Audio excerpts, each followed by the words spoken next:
बिस्मिल्लाहिर्रहमानिर्रहीम। आज हम हज़रत शेख अब्दुल कादिर जिलानी का मशहूर वाक़या जो कि रास्तगोई पर मबनी है बयान करते हैं।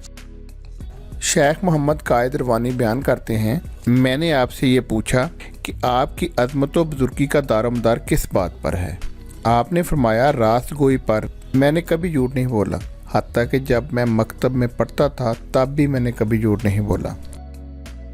फिर आपने फरमाया जब मैं अपने शहर में सगीर सन था तो मैं एक रोज़ अरफा के दिन देहात की तरफ निकला और खेती के बैल के पीछे हो लिया। उसने मेरी तरफ देखा और कहा, अब्दुल कादिर तुम इसलिए पैदा नहीं हुए।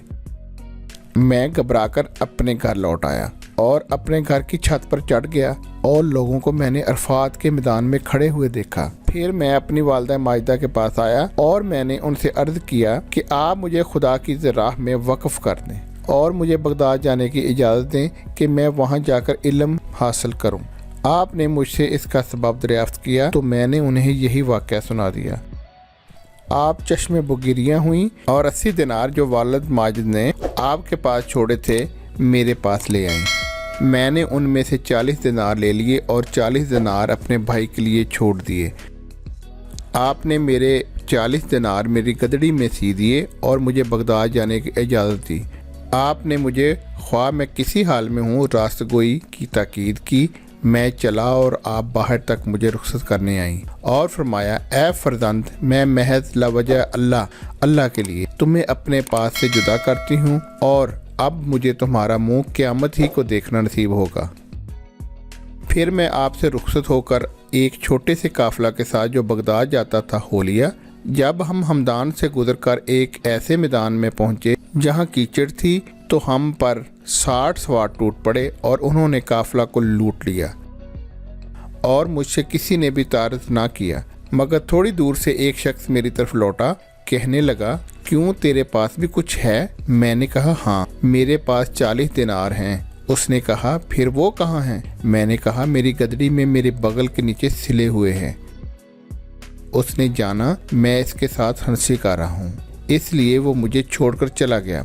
इसके बाद मेरे पास दूसरा शख्स आया और जो कुछ मुझसे पहले ने दरियाफ्त किया था वही उसने पूछा। मैंने जो पहले शख्स को जवाब दिया था वही इससे भी कहा। उसने मुझे छोड़ दिया। इन दोनों ने जाकर अपने सरदार को ये खबर सुनाई तो उसने कहा कि उससे मेरे पास ले आओ।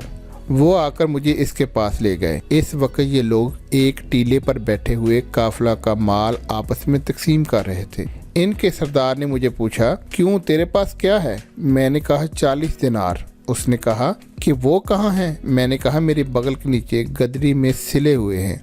उसने मेरी गदरी के उधेड़ने का हुक्म दिया तो मेरी गदरी उधेड़ दी गई। इसमें 40 दिनार निकले।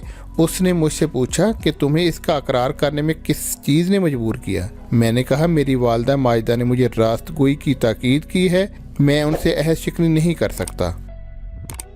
डाकुओं का सरदार मेरी ये गुफ्तगू सुनकर रोने लगा और कहने लगा कि तुम अपनी वालिदा माजिदा से अहद शिकनी नहीं कर सकते और मेरी उम्र गुजर गई कि मैं इस वक्त तक अपने परवरदिगार से अहद शिकनी कर रहा हूँ। फिर उसने मेरे हाथ पर तौबा की।